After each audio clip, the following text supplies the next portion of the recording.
का चरण कमल दुर्लभ है। बोले इनकी बात छोड़ दो, ब्रह्मेश्वरादि, स्वरादि मतलब होता है कि आदि ईश्वर जो कृष्ण है, इन्हीं के लिए भी कभी कभी राधा रानी का चरण दुर्लभ हो जाता है। जब राधा रानी मान कर लेती है कि आज मैं कोई काले चीज देखना नहीं चाहता हूँ, ये भ्रूण भी काली है, इसमें भी क्या करो, इसमें भी चंदन लगा कर सफेद कर दो, अपना चोटी में फूलों से इसको सफेद कर दो, किसी काले व्यक्ति को देखना नहीं चाहता हूँ। लेकिन जहाँ पर स्वयं परात्पर तत्व ब्रह्म कृष्ण स्वयं राधा रानी की बात छोड़ दो, जहाँ पर कहते जत कीन करी बहुत और फलदात्मा, उनको किंकरी पर चरण में कृष्ण गिड़गिड़ाते हैं। एक बार श्री कृष्ण जी के दर्शन दे दो, क्या उन्होंने राधा रानी की अद्भुत महिमा को उन्होंने वर्णना किया है। इसलिए कहते राधा करावचित बल्लभ बल्लरी, राधा पदांग विलस मधुर स्थली के, राधा जस मुखम खंडांग बलि के, राधा विहार विपिने रमता मनो में। जहाँ पर राधा रानी के अद्भुत जसों को ये गान करते हैं। बोले श्रीमती राधा रानी की, जोर से बोलो, बोले श्रीमती राधा रानी की।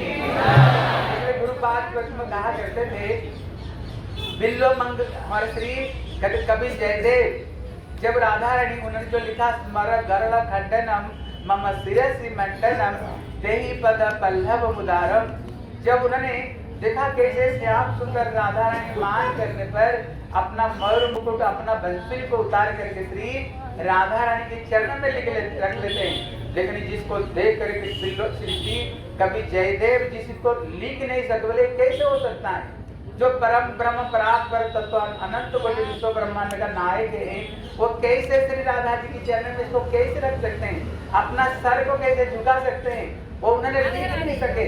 लेकिन श्याम सुंदर आकर के स्वयं उसको लिख करके जाते हैं। गुरुदेव कहते देखो देखो तो सही, हमारी महाप्रभु की धारा में ये प्रबोधानंद सरस्वती क्या कहते हैं, बोले ये बात छोड़ दो, जहाँ किंकरी को चरण में कृष्ण जा करके हाथ जोड़ करके और इनके चरण में गिरते हैं, ऐसे हमारे श्री गोस्वामी लोग हो गए हैं। और यहीं पर ही श्री कहते श्री बिल्व मंगल भी यहीं पर उन्होंने आकर साधन भजन किया है। कहते ये बिल्व मंगल पहले उन्होंने चिंतामणि वैश्या के प्रति उन्होंने आसक्त थे, लेकिन जब उन्होंने पहुंचे उनकी फुटकार खा करके, बोले ये टाटी पेशाब थली शरीर में तुम्हारी जितने आसक्ति है, अगर एक आना अगर तुम कृष्ण के चरण में आसक्ति करते तेरा बेड़ा पार हो जाता।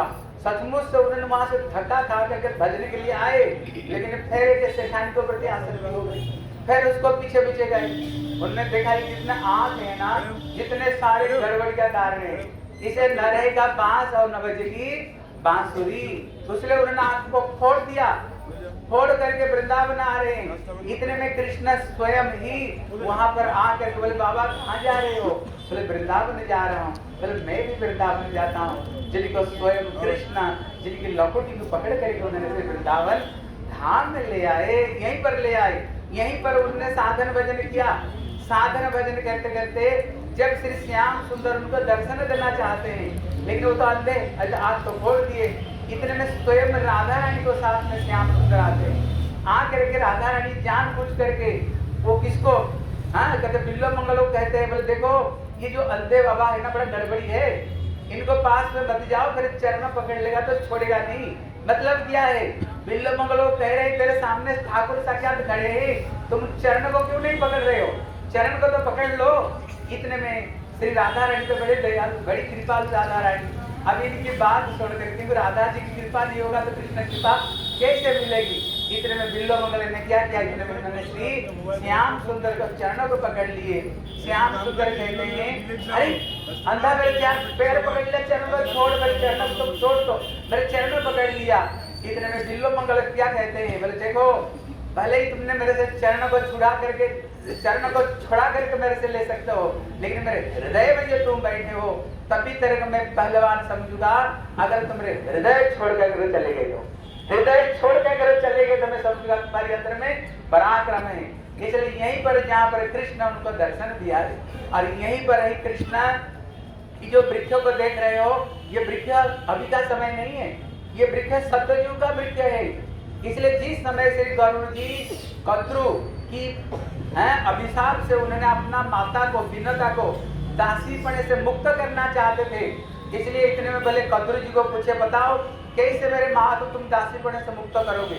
बोले अगर तुम स्वर्ग से अमृत ला करके दे दोगे तो मुक्त करा सकता हूँ। उनको पता था स्वर्ग का अमृत इतना आसानी नहीं कोई स्वर्ग से अमृत ले आए, मतलब उनको पता था कभी स्वर्ग से अमृत ला ही नहीं सकता है। लेकिन गरुड़ का पराक्रम कौन जानता है? गरुड़ का पराक्रम, वो स्वर्ग में गए और स्वर्ग में जा करके सारे देवता को उन्होंने परास्त करते हुए, सारे देवता को उन्होंने परास्त करते हुए गरुड़ उन्होंने क्या अमृत लाए थे। और अमृत जब लाए थे उन्होंने 4 जगह पर अमृत रखा था। पहला नंबर वृंदावन में, दूसरा नंबर नासिक में, तीसरा हरिद्वार और इलाहाबाद में। उन्होंने जिस वृक्ष पर उन्होंने अमृत को उन्होंने रख लिया था, जिस वृक्ष के ऊपर उन्होंने अमृत को रख लिया था, चश्मा जिस वृक्ष के ऊपर रख लिया था वो वृक्ष अभी भी ये अमर है। ये वृक्ष अभी भी अमर है, केवल अमृत का टच मात्र से ही। इसलिए गुरुदेव दूसरा कारण कहते हैं। लेकिन जब यहाँ पर कालिया आकर रहने लग गए, उसकी प्रताप से यहाँ का जितने सारे वृक्ष सबके सब जल गए। ऊपर में कोई चिड़िया जाए तो ऐसे पानी मानो उबलता था जहर में, कोई चिड़िया भी उड़ नहीं सकते थे, लेकिन एक वृक्ष केवल जिंदा था। इसका 2 कारण बताए। पहला कारण तो गरुड़ जी अमृत ला करके इसमें रखे थे। दूसरा कारण है ये कोई कृष्ण भक्त है। कितना वृंदावन के वृक्ष को मरम ना जाने कोई, और डाल डाल और पात पात में श्री राधे राधे होए। इसलिए ये वृक्ष कोई साधारण वृक्ष नहीं, ये कोई कृष्ण भक्त है। इसलिए कृष्ण का चरण को स्पर्श प्राप्त करने के लिए यहाँ पर वृक्ष रूप में थे। और यहीं पर कृष्ण जब गोचारण करते करते आए, जब सखाओं ने केवल टच किया पानी को, टच करते ही सबके सब यहीं पर बेहोश हो गए सबके सब। इतने में कृष्ण आकर के अपना अमृतमय दृष्टि से उनको प्राण दान किया। अभी कृष्ण सोच रहे हैं ये मेरी वृंदावन धाम है, अभी मैं सुंदर सुंदर लीला करूंगा। अगर ये कालिया रहेगा तो हम लीला कैसे कर सकते हैं? इसको यहाँ से उसको भगाना पड़ेगा। इतने में कृष्ण सखाओं को बोले, सखाओं जब सखाओं यहीं पर जब अमृत लाया था गरुड़, इसे वृक्षों के ऊपर रखा था, हो सकता है छीटा पटा पड़ा होगा, तुम रहो, अभी मैं वहां से अमृत ला करके तुमको दिलाता हूँ। कृष्ण इस वृक्षों के ऊपर चढ़े और अपना कमर में कपड़े को बांध करके उन्होंने इसी कालिया दह में उन्होंने छलांग लगाई। जब उन्होंने छलांग लगाई, पानी कहते 100 धनुष तक पानी ऊपर में एकदम उछलते हुए चला गया। लेकिन यहाँ पर कालिया, इसका अंदर में एक टापू था, वो टापू के अंदर में जो गुफा थी उसको अंदर में ये कालिया रहता था। इतने में उसको अंदर में ही पानी चली गई तो और कृष्ण तैर रहे थे। कालिया ने देखा क्या किसका इतना हिम्मत है, इसको ऊपर में कोई चिड़िया तक भी उड़ करके नहीं जा सकते, किसका इतना हिम्मत पानी में तैर रहा है। इतने में वहां से उन्होंने उठा, जब वहां से उठा इतने में देखा कृष्ण पानी में तैर रहे थे। उन्होंने कालिया को, कृष्ण को ऊपर उन्होंने आक्रमण किया। कृष्ण ने कहा देख, पहला चांस तेरा है और दूसरा चांस मेरा है, क्योंकि अगर आक्रमण करूं, तुम ये बोलोगे तुमने मेरे को चांस नहीं दिया, तुम मेरे ऊपर में आक्रमण कर दिया, इसलिए पहले चांस तेरा, तो जो कुछ करना तो कर ले। इतने में कालिया ने क्या, कृष्ण को शरीर को उन्होंने एकदम लपट लिया और कृष्ण का जो मर्म स्थान को उन्होंने दंशन करने लगे। जब दंशन करने लगे, इतने में जितने गैया बछड़ा तो देख करके सब रो रहे थे। इतने में ब्रज में सबके सब अपशकुन देखने लगा। इतने सारे ब्रजवासी कृष्ण का चरण चिन्ह को देखते हुए यहीं पर आए और कृष्ण विरह में ये सबके सब कालिया में कूदना चाहते थे, लेकिन बलदेव प्रभु वहां पर थे। बलदेव प्रभु को पता कृष्ण भगवान है, इसका कालिया क्या बिगाड़ सकता है, कुछ बिगाड़ नहीं सकता है। इतने में बलदेव प्रभु सबको सांत्वना दे रहे थे, बोले कोई चिंता मत करो, कृष्ण अभी अभी निकल करके आएंगे, कोई चिंता मत करो।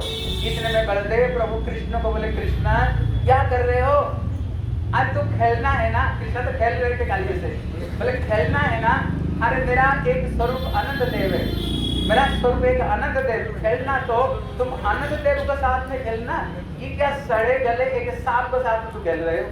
अरे खेलना तो मेरे साथ में, अनंत देव को साथ में तू मिलाकर। इतने में बोले देख कृष्णा तेरे विरह में ब्रजवासी बड़े दुखी, जल्दी जल्दी निकल कर का।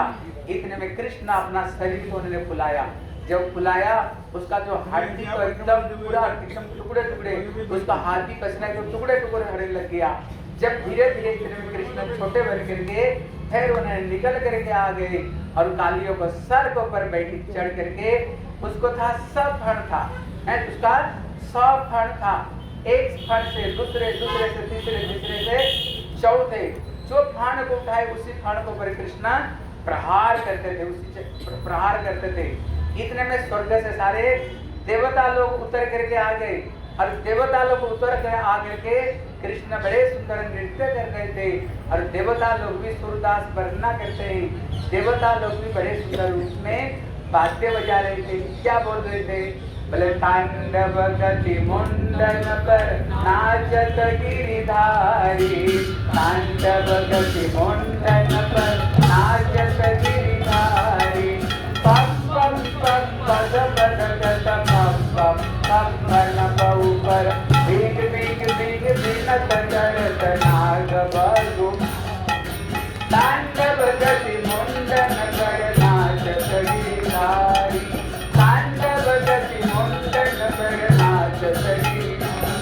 और सन सन सन सन काशी गन गन गन गंधर्व गण, सन सन सन सन काशी गन गन गन गंधर्व गण, नाम नाम नाम नारद मुनि गावते ताली, तांडव गति मुंडन पर नाचत गिरिधारी, तांडव गति मुंडन पर नाचत गिरिधारी।